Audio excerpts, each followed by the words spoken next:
Hello everyone, আসসালামু আলাইকুম। আশা করছি আপনারা সবাই অনেক ভালো আছেন। তো আমরা সবাই রেডি হয়ে নিলাম। দুপুরবেলা হচ্ছে ভাবির বাবার বাড়ির বাসায় আমরা দাওয়াত খেতে যাব।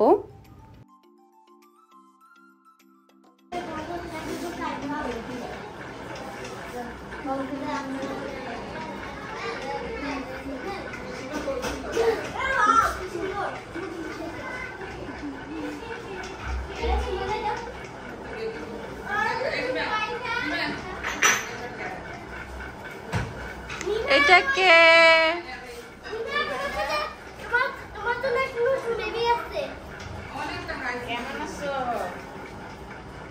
কেমন আছো তুমি? ভালো আছো? তোমার নাম কি?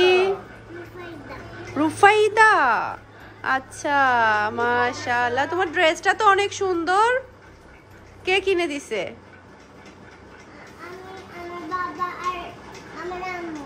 তাই? আমাকে দিয়ে দিবে?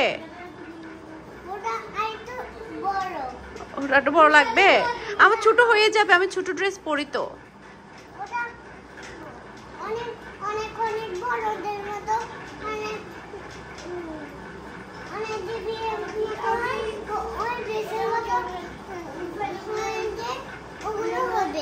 না, আমার এটা হবে। তুমি আমাকে এটা দিয়ে দিতে হবে আজকেই। হ্যাঁ, ওড়নাটাও অনেক সুন্দর। আমার ড্রেসের কালার অনেক ভালো লাগছে। তুমি আমাকে দিয়ে দিবা তো? তোমারটা আমাকে দিবে আর কি। চুড়ে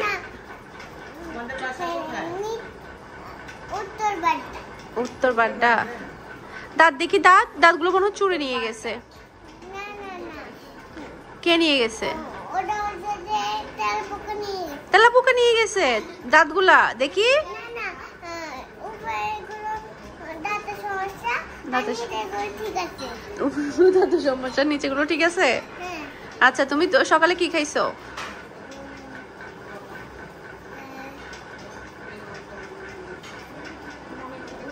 সকালে মনে নাই?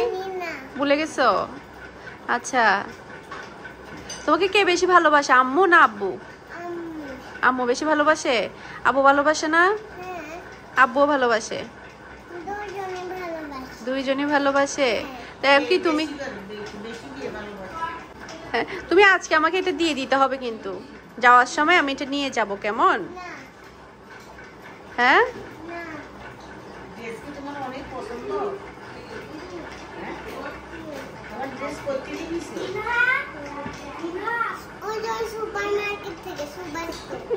সুবস্ত্র।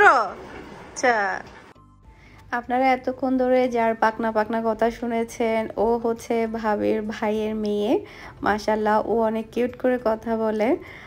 তারপরে হচ্ছে আমরা এখন নাস্তাটা করে নিচ্ছি। আমের জুসটা অনেক মজা হয়েছিল, অনেক ভালো লেগেছে, মানে ফ্রেশ আমের জুস। এরপরে হচ্ছে আমরা দুপুরে খাবারটা খেয়ে নেব। এখানে অনেক কিছুই রান্না করেছে আন্টি আর ভাবি মিলে। চিকেন রোস্ট, তারপরে ইলিশ মাছ, তারপরে কাবাব, গরুর মাংস, সালাদ, এরপরে হচ্ছে ডিম, তারপরে হচ্ছে চিংড়ি মাছ ভুনা, পোলাও। তো আমরা দুপুরে খাবারটা খেয়ে তারপরে তাড়াতাড়ি বাসায় চলে যেতে হবে, কারণ আজকে সন্ধ্যায় হচ্ছে আবার বাসায় একটা প্রোগ্রাম আছে। মানে আমার শাশুড়ি হচ্ছে কয়েকজন ফ্যামিলিকে দাওয়াত দিয়েছে, পুরো বিল্ডিংয়ের আর কি। এরপরে হচ্ছে আবার রাতে আবার আমি চলে যাব চট্টগ্রামে। মানে নর্মালি তো আমি এখন চট্টগ্রামে, তবে ভিডিওটা যেদিনকার ওদিনকারই কথা বলছি, মানে ওদিন আবার আমি চলে আসব চট্টগ্রামে। কারণ হচ্ছে আমার টিকিট অলরেডি আমি করে ফেলেছি। আর নর্মালি তো এতদিন তো ঢাকাতে আসলে থাকা হয় না, এবারে অনেক দিন থাকা হয়েছে আমার। অন্যান্য সময় যখন যাই তখন আমি জাস্ট 2 দিন থাকি, এর চেয়ে বেশি কিন্তু থাকি না, বা 3 দিন থাকি। এবারে কিন্তু প্রায় আমার 5 দিন বা 6 দিন মতো হয়েছে এসেছি আমি। তো এখানে প্রত্যেকটা খাবার মাশাআল্লাহ অনেক বেশি মজা হয়েছে। আন্টির হাতের রান্না আমার কাছে অনেক মজা লাগে, বিশেষ করে চিকেন রোস্ট অনেক বেশি মজা হয় ওনার। আজকে চিংড়ি মাছ ভুনাটাও অনেক মজা হয়েছে। তো এরপরে হচ্ছে ওনার সবচাইতে স্পেশাল হচ্ছে ওনার আচার। ওনার কিন্তু আচারের পেজ আছে আরও অনেক দিন ধরে। মাশাআল্লাহ অনেক অর্ডার আসে ওনার, অনেক ভালো রিভিউ পাই উনি। এই যে দেখতে পাচ্ছেন এখানে খুবই স্পেশাল আচার, এটাই হচ্ছে কাশ্মীরি আচার। এই আচারটা আমার কাছে অনেক ভালো লেগেছে। ওনার পেজে কিন্তু সব ধরনের আচার পাওয়া যায়। আর আচারের পেজের নাম হচ্ছে স্বাদের আচার। আপনারা ফেসবুকে সার্চ করলে পেয়ে যাবেন। স্বাদের আচার চ্যানেলও আছে, ইউটিউব চ্যানেল প্লাস হচ্ছে পেজও। তো প্রত্যেকটা আচার আসলে অনেক মজা হয় ওনার। আর এর আগেও কিন্তু আমি অনেকবার ওনার হাতের আচার খেয়েছি। কাশ্মীরি আচারটা না আমার শাশুড়ির কাছে অনেক ভালো লেগেছে। তারপরে জলপাইয়ের আচারটা অনেক বেশি টেস্টি হয়। তারপরে আমের আচার তো আছেই। তো প্রত্যেকটা আচার আমি একটু একটু টেস্ট করে নিয়েছি। ভাত দিয়ে কিন্তু আচার খেতে অনেক বেশি ভালো লাগে। আর মিহি তো সবচাইতে আচারের জন্য পাগল। আচার ছাড়া মিহি ভাত খেতেই পারে না। মানে আমার বাসায় যদি আচার থাকে তখন দেখা যায় কি মিহি 2-1 দিনের মধ্যে ওগুলো সব শেষ করে ফেলবে। এরপরে এটা হচ্ছে আমের ঝুরি আচার, মানে ঝুরা ঝুরা করে এই আচারটা করেছে। এটাও আমার কাছে অনেক ভালো লেগেছে। প্রত্যেকটা আচার আসলে অনেক মজার ছিল। আমি প্রত্যেকটা থেকে একটু একটু করে টেস্ট করেছি। সেই সাথে আন্টি কিন্তু আমাকেও আচার দিয়েছে আসার সময়। আপনারা চাইলে আন্টির পেজে কিন্তু অর্ডার করতে পারেন ডিফারেন্ট ডিফারেন্ট মজার, মানে একদম ঘরের বানানো ফ্রেশ একদম পরিষ্কার পরিচ্ছন্ন আচার। তো এখান থেকে প্রত্যেকটা আইটেম থেকে আমি একটু একটু করে নিয়ে নিয়েছি, সেই সাথে টেস্ট করে দেখছি। প্রত্যেকটা আচার আসলে ডিফারেন্ট ডিফারেন্ট মানে টেস্ট অনুযায়ী আসলে করে থাকে। এক একটা এক এক রকম, কিছুটা থাকে মিষ্টি, কিছুটা থাকে ঝাল, কিছুটা থাকে আবার হচ্ছে টক ঝাল মিষ্টি থাকে, এভাবে ডিফারেন্ট ডিফারেন্ট করে থাকে। বোম্বাই মরিচের আচারটা অনেক বেশি ঝাল হয়, ওটার নাকি অনেক বেশি অর্ডার থাকে আন্টির কাছে। তো এটা হচ্ছে আমসত্ত্ব। আমসত্ত্বটা দেখে আমি একটু অবাক, সবুজ কালারের আমসত্ত্ব। এটা নাকি পেজে অনেক বেশি অর্ডার ছিল, সবুজ কালারের হচ্ছে আমসত্ত্বটা।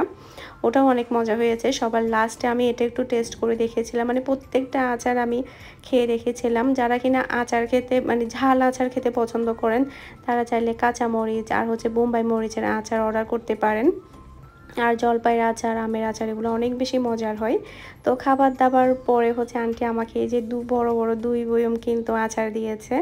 এই যে এখানে দেখতে পাচ্ছেন পেজের নাম স্বাদের আচার। স্বাদের আচার দিয়ে লিখলেই কিন্তু পেয়ে যাবেন। আর পেজ কিন্তু নতুন না, পুরনো, অনেক দিন হয়েছে, অনেক দিন ধরে চালাচ্ছে আলহামদুলিল্লাহ।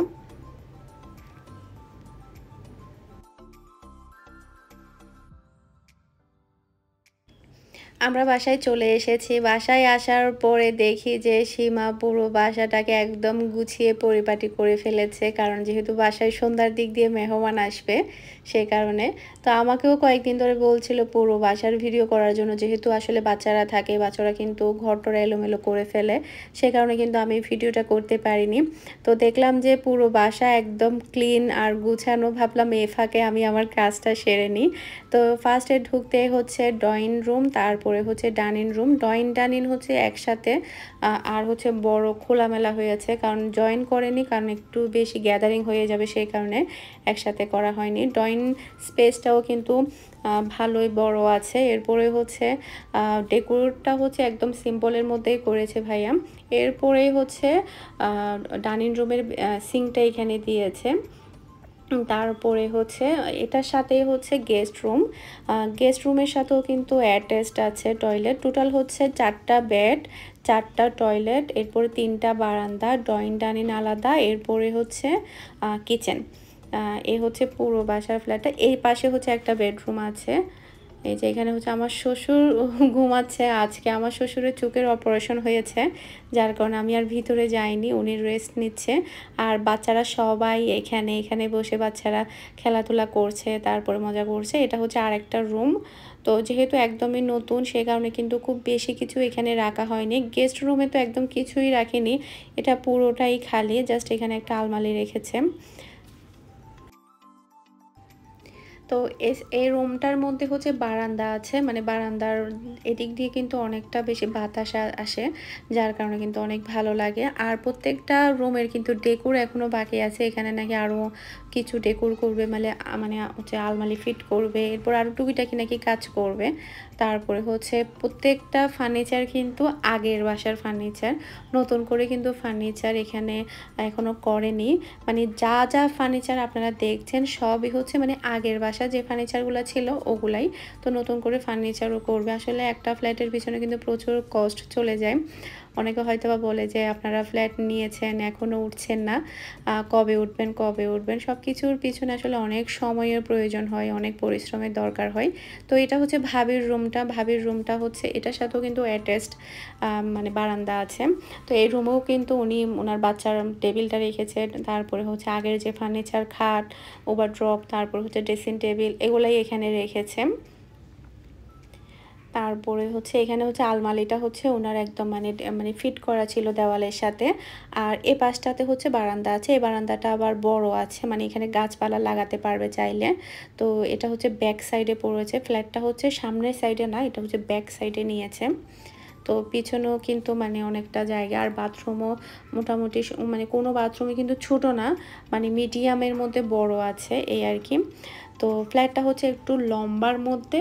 তো আলহামদুলিল্লাহ পুরো ইয়াটা কিন্তু অনেক বড়, মানে খোলা একটা জিনিস থাকে না যে বেশি বেশি গ্যাদারিং, এরকম গ্যাদারিং না, একটু খোলামেলা হওয়াতে আমার কাছে অনেক বেশি ভালো লেগেছে।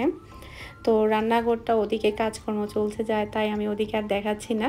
রান্নাঘরটাও কিন্তু একেবারে ছোট না, মানে খোলামেলা আছে। টোটাল হচ্ছে মানে 1500 প্লাস মনে হয় এটা পুরো ফ্ল্যাটটা, এই আর কি। তো এরপরে হচ্ছে যেহেতু মানে আপনাদেরকে বলেছিলাম যে সন্ধ্যায় মেহমান আসবে, তাই এখানে নাস্তা পানি বানানো হচ্ছে। তারপরে হচ্ছে এখানে মানে ঝাল বড়া যেটা বলে, মানে পাকোড়া। তো এখানে হচ্ছে পাকোড়া বানানো হচ্ছে, এগুলো রেডি করে রেখে জাস্ট আমি হচ্ছে ভেজে নিচ্ছি, যেহেতু অনেকগুলো বানাতে হবে। তারপরে হচ্ছে ওই পাশে হচ্ছে ভাবি নুডলস করবে, তারপর আমার শাশুড়ি হচ্ছে পিঠা বানাচ্ছে সবার জন্য। আর সকালে তো আমি কেক ডেকোরেশন করে রেখেছি 2টা মেহমানদেরকে দেওয়ার জন্য। তো কেকগুলো থাকবে, তারপরে হচ্ছে সাথে থাকবে হচ্ছে ফ্রুট। এরপরে হচ্ছে এগুলাই আর কি। সন্ধ্যা নাস্তার সময় দেখা যায় কি খুব বেশি আবার খাওয়া যায় না, যার কারণে জাস্ট কয়েকটা 4-5 আইটেমই মানে করেছে, ঠিক করেছে যে এগুলো থাকবে। তো বড়াগুলোকে হচ্ছে আমি একদম লাল লাল করে একদম মচমচে করে ভেজে নিচ্ছি। আর সবাই যখন আসলে মেহমানরা আসে তখন কিন্তু অনেক বেশি ভালো লাগে। তো আরও আগে বলার কথা ছিল, তবে আমাদের যেহেতু এই 2টা দিন দাওয়াতের সময় চলে গিয়েছে, তারপরে আর এর আগে একটু বেশি গরম ছিল, আমিও মানে গরমের জন্য একদম অস্থির ছিলাম। ঢাকাতে আসলে গরম, চট্টগ্রামের থেকেও কিন্তু ঢাকাতে গরম, যার কারণে আমার কাছেও মানে খুব ভালো লাগছিল না কিছুই। এর কারণে একটু লেট হয়ে গিয়েছে। একদিন আগে বললে আরও একটু ভালো হতো, মানে আজকে তাড়াহুড়া হতো না, মানে আজকে দুপুরে দাওয়াত ছিল, এরপর আবার সন্ধ্যায় এইখানে দাওয়াত, এরপরে হচ্ছে তো এদিকে হচ্ছে পুলি পিঠা বানাবে। তো পুলি পিঠার জন্য হচ্ছে কিন্তু ছাঁচ থাকে বা হচ্ছে বোটে বোটে দেয়। তো আমার শাশুড়ি এখানে যেটা করছে ছুরি দিয়ে তাড়াতাড়ি উনি কেটে ফেলছে। সীমা হচ্ছে রুটি বেলে দিচ্ছে, আর এদিকে হচ্ছে উনি পিঠাগুলো ছুরি দিয়ে তাড়াতাড়ি কেটে ফেলছে। প্রথমে চিন্তা করেছিল এগুলো ভাপে দিবে, ভাপে দিতে একটু টাইম লেগে যাবে, কারণ একদম সন্ধ্যার পর হয়ে গিয়েছে, মেহমানরাও চলে আসবে, যার কারণে এগুলো তেলের মধ্যে ভেজে নেবে শর্টকাটে। আর আমার কাছে কিন্তু এই মানে নরম ময়দার এই পুলি পিঠাটা কিন্তু অনেক বেশি মজা লাগে। আর এখানে শুধু ময়দাই দেয়নি, এখানে চালের গুঁড়িও দিয়েছে, মানে দুইটাই মিক্স করে বানাচ্ছে। আসলে মানে বয়স্করা থাকলে আমরা যেমন এখন শর্টকাটে সব রেডিমেড খাবারের দিক দিয়ে ঝুঁকছি, কিন্তু এই যে আগের মানুষেরা কিন্তু সেই পিঠা, তারপরে আগের মানে ইয়াগুলা কিন্তু এখনও ধরে রেখেছে।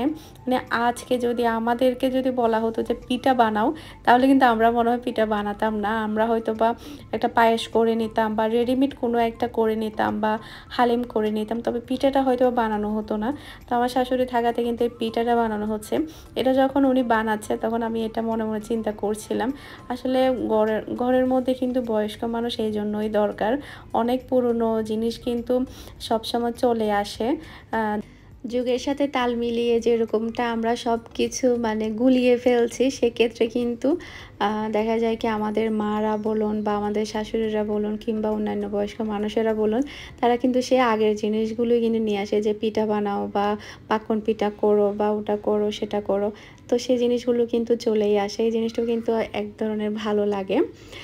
আর দেখা যায় কি মানে এইসব পিঠা পুলিগুলো যদি না বানানো হয়, বাচ্চারা কিন্তু এইসব খাবারে কিন্তু কখনো অভ্যস্ত হবে না বা চিনবেও না যে মানে এই ধরনের কোনো পিঠা আছে বা আদৌ ছিল, এই ধরনের কোনো কিছুই কিন্তু চিনবে না। নর্মালি আমি যখন ছোট ছিলাম তখন আমাদের ছোটোবেলা কেটেছে একরকম, তখন দেখা যেত কি আমার দাদি মানে আমার ফুফিদের বাড়িতে দেওয়ার জন্য অনেক পিঠা বানাতো। ওই যে বলে না মানে কি মাস কত কতগুলো আসতো যেগুলোতে পিঠা দিত বা মুসা দিত বা এটা দিত সেটা দিত। এখন কিন্তু এগুলো দেখাই যায় না।